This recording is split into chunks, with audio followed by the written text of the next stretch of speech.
Hello everyone, I am Meenu और आप मेरे साथ सुन रहे हैं इश्क की अनोखी दास्तां का एपिसोड नंबर 20। सिद्धार्थ जानता था क्योंकि उसकी गैंग के लोग और अनिल ने अपनी हद पार कर दी थी और उन लोगों के बीच अभी तक प्रॉब्लम सॉल्व नहीं हुई थी। इसलिए ऐसा लग रहा था कि अनिल ने ही उसके पापा और उसके अंकल की कंपनी की वजह से उसके पेरेंट्स को मारा होगा।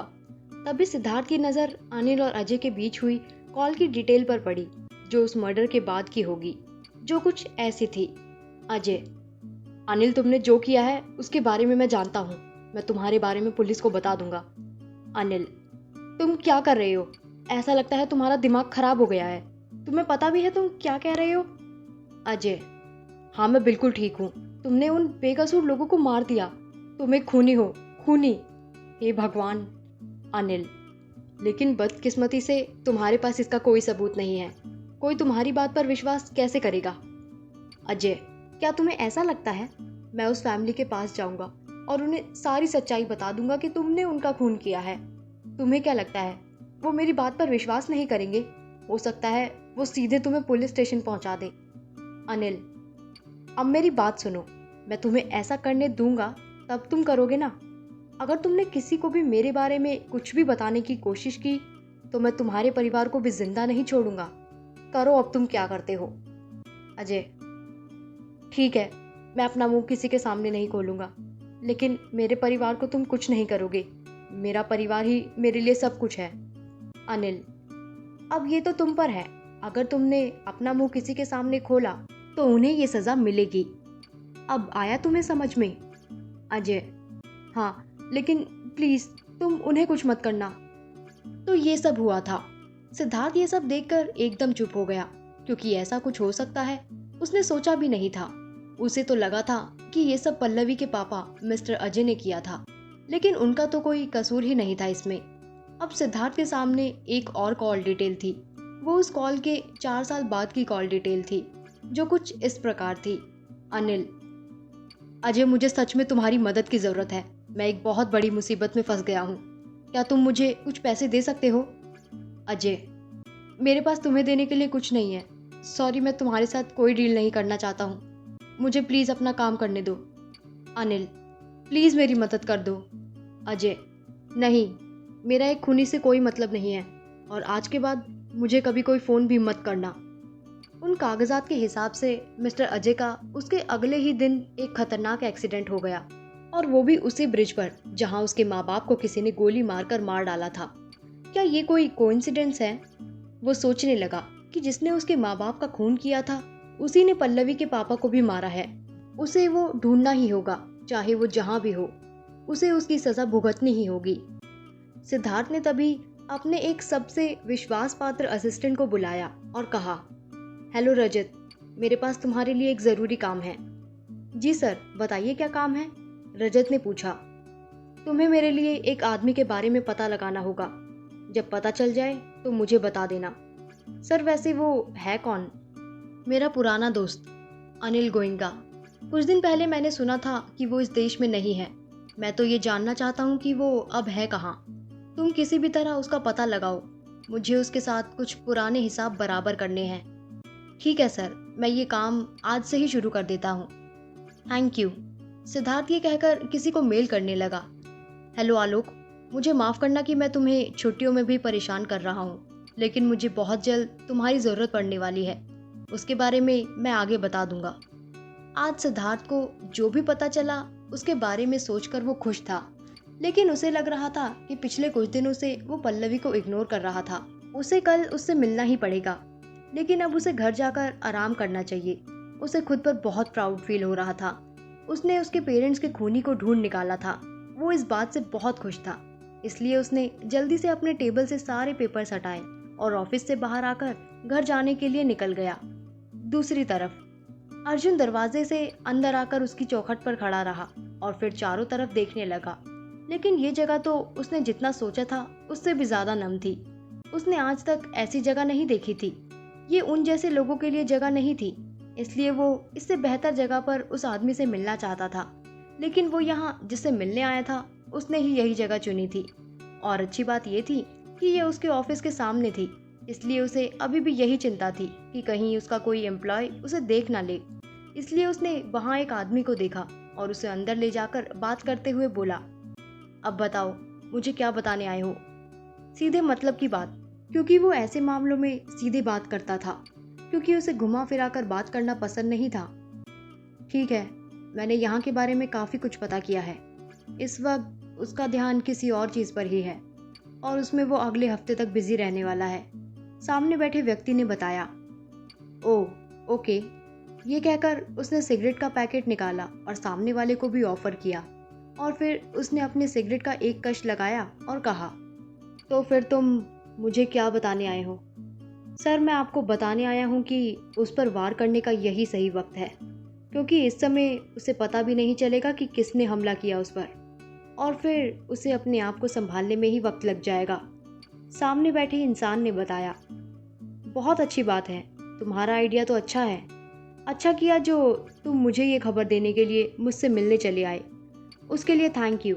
और कोई और बात जो मुझे पता होनी चाहिए? अभी तो ऐसा कुछ नहीं है सर, अगर आगे कुछ हुआ तो मैं आपको ज़रूर बताऊंगा। जैसे ही मुझे कुछ नया मालूम चलेगा तो मैं आपको ज़रूर बताऊंगा, उस आदमी ने जवाब देते हुए कहा। हाँ, वो तो तुम बताओगे ही। ये कहकर अर्जुन ने एक बार फिर सिगरेट का कश लगाया और धुआं बाहर छोड़ते हुए अपनी जेब में हाथ डालकर नोटों की एक गड्डी निकाली और टेबल पर उस आदमी के सामने रखते हुए कहा, ये लो तुम्हारा इनाम। तुम्हें मेरी वजह से परेशानी हुई? नहीं सर, कैसी परेशानी, मुझे तो बड़ा मज़ा आया इसमें, मुस्कुराते हुए उस आदमी ने कहा और वो पैसे वहाँ से उठा लिए और फिर वहाँ से जाने के लिए उठते हुए कहा, सर मैं अब चलता हूँ, आपसे मिलता रहूँगा। हाँ हाँ ज़रूर। ये कहकर अर्जुन उस आदमी को वहाँ से जाते हुए देखने लगा और फिर उसने अपनी सिगरेट खत्म की और फिर अपनी जेब से 2 नोट निकालकर वहाँ रख दिए और अपनी सिगरेट को उस ऐश ट्रे में डाला और जाने के लिए खड़ा हो गया और फिर कुछ सोचते सोचते बाहर निकलने लगा। थोड़ी ही देर में वो धूप में आ गया और अब उसे बस एक ही काम करना था, कैसे भी करके सिद्धार्थ को बर्बाद करना और अपनी पल्लवी को फिर से पाना। सिद्धार्थ अपने ऑफिस में जा रहा था। आज पूरे 1 हफ्ते के बाद वो अपने ऑफिस वापस आया था, लेकिन आज वो बहुत खुश था। अब वो अपने पेरेंट्स के असली कातिल का पता लगा चुका है, लेकिन अभी तक रजत की तरफ से उसे उसके बारे में कुछ पता नहीं चला है, इसलिए उसने आलोक को भी इसके लिए रखा है। अब उसे बस रजत के ऑफिस आने का इंतजार था कि वो ऑफिस आए तो पता चले कि उसने अपना काम किया या नहीं। जब से उसे ये सब पता चला है और ये पता चला है कि पल्लवी के पापा ने उसके पेरेंट्स को नहीं मारा है, उसके दिल में पल्लवी के लिए एक अलग ही फीलिंग आने लगी है। अब वो उसे सच में अपनी गर्लफ्रेंड की तरह रखना चाहता है। फिर उसने उसके बारे में सोचना बंद किया और अपना काम करने लगा, क्योंकि उसके पास आज बहुत काम था जिसे खत्म करने में उसे 2-3 घंटे लग जाएंगे। उसने सोच लिया था कि आज दोपहर में वो पल्लवी से बात करेगा। वो जब से अपने पेरेंट्स के कातिल की इंफॉर्मेशन निकालने में लगा था, तब से उसने उससे बात नहीं की थी। इसलिए थोड़ी देर में ही उसने उसके इंटरकॉम का नंबर मिलाया तो सामने से फोन उठाते ही आवाज आई, हेलो, असिस्टेंट आर्किटेक्ट ऑफिस से पल्लवी बोल रही हूँ, कौन बोल रहा है? उसकी आवाज़ सुनते ही उसे एहसास हुआ कि कितने दिनों बाद आज वो उसकी आवाज़ सुन रहा है। उसकी प्यारी सी आवाज़ सुनकर उसके दिल को बहुत सुकून मिला। उसे इस बात पर हंसी भी आ रही थी कि उसे खुद के ऑफिस का नंबर भी याद नहीं होगा अब तक। वो शायद इसलिए कि आज तक शायद उसने कभी अपने ऑफिस का फ़ोन इस्तेमाल ही नहीं किया था।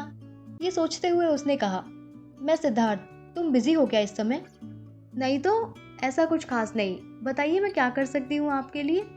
पल्लवी ने मुस्कुराते हुए जवाब दिया, मुझे तुमसे कुछ बात करनी है, तुम जल्द से जल्द मेरे ऑफिस आ जाओ, थैंक यू। ये कहते हुए सिद्धार्थ के चेहरे पर भी एक प्यारी सी मुस्कुराहट आ गई। ठीक है, मैं अभी आई सर। ठीक है, मैं तुम्हारा इंतज़ार कर रहा हूँ। ये कहते हुए उसने फ़ोन रख दिया। अब उससे और इंतज़ार नहीं हो रहा था, लेकिन अब उसे ज़्यादा देर इंतज़ार नहीं करना पड़ा, क्योंकि अगले 5 मिनट के अंदर ही उसके ऑफिस के दरवाजे पर किसी ने नॉक किया, जिसे सुनकर उसने मुस्कुराते हुए जवाब दिया, प्लीज़ कम इन। ये कहते हुए उसकी नज़रें दरवाजे पर ही थी। जब वो अंदर आ रही थी तो उसका दिल इतना तेज़ी से धड़क रहा था जो उसे खुद भी महसूस हो रहा था। उसे ऐसा लग रहा था जैसे अभी उठकर उसे गले लगा ले, लेकिन उसने बड़ी मुश्किल से अपने आप को रोक रखा था। तभी उसके डेस्क के सामने आते ही पल्लवी ने कहा, जी सर, बताइए, आपने बुलाया मुझे? हाँ पल्लवी, बताओ तुम कैसी हो? उसने पल्लवी से पूछा। क्योंकि वो देखना चाहता था कि पिछले कुछ दिनों से उससे ना मिलकर वो कैसा महसूस कर रही है। तभी पल्लवी ने जवाब दिया, मैं बिल्कुल ठीक हूँ सर। अच्छा तो बैठो यहाँ, एक चेयर की तरफ इशारा करते हुए सिद्धार्थ ने कहा। पल्लवी भी उसके कहते ही उसके सामने बैठ गई। तभी सिद्धार्थ ने उसकी तरफ देखते हुए कहा, और बताओ क्या चल रहा है आजकल। मैं ठीक हूँ, बस काम ही कर रही थी। मैं कुछ नए प्रोजेक्ट पर काम कर रही हूँ, पल्लवी ने जवाब देते हुए कहा। ये तो बहुत अच्छी बात है, सिद्धार्थ ने कहा। वैसे उस बिजनेस मीटिंग का क्या रिजल्ट रहा, कुछ पता चला? उसके बारे में तो हमारी बात ही नहीं हुई, पल्लवी ने उससे पूछा। वो मीटिंग काफ़ी अच्छी रही थी। वहाँ पर कुछ ऐसे फैसले हुए जिनसे हमारे बिजनेस को भी फायदा होगा, और बहुत सारे पॉइंट्स पर मैंने भी सहमति दी है। ये तो बहुत अच्छी बात है। अगर ऐसे ही कुछ चेंज आर्किटेक्चर और कंस्ट्रक्शन इंडस्ट्री में भी हो जाए तो अच्छा होगा। हमें कुछ तो करना पड़ेगा उसके लिए, पल्लवी ने मुस्कुराते हुए कहा। हाँ वो भी करेंगे हम, सिद्धार्थ ये कहते हुए उसकी तरफ देखने लगा। उसे देखकर तो नहीं लग रहा था कि वो किसी बात पर नाराज है। वो काफ़ी नॉर्मल लग रही थी। इसलिए अब उसे लगा कि उसने जो बात करने के लिए उसे यहाँ बुलाया है वो कर लेनी चाहिए। इसलिए उसने कहा, हाँ तो पल्लवी, मैं उस प्रपोजल के बारे में तुम्हारा जवाब जानना चाहता हूँ जो मैंने तुम्हें दिया था, क्योंकि अब तो उसके बारे में सोचने के लिए तुम्हें काफ़ी वक्त भी मिल चुका है। अब तक तो मुझे लगता है तुमने सोच लिया होगा उसके बारे में। क्या है कोई जवाब तुम्हारे पास? सिद्धार्थ ये कहते हुए उसकी तरफ ही देख रहा था।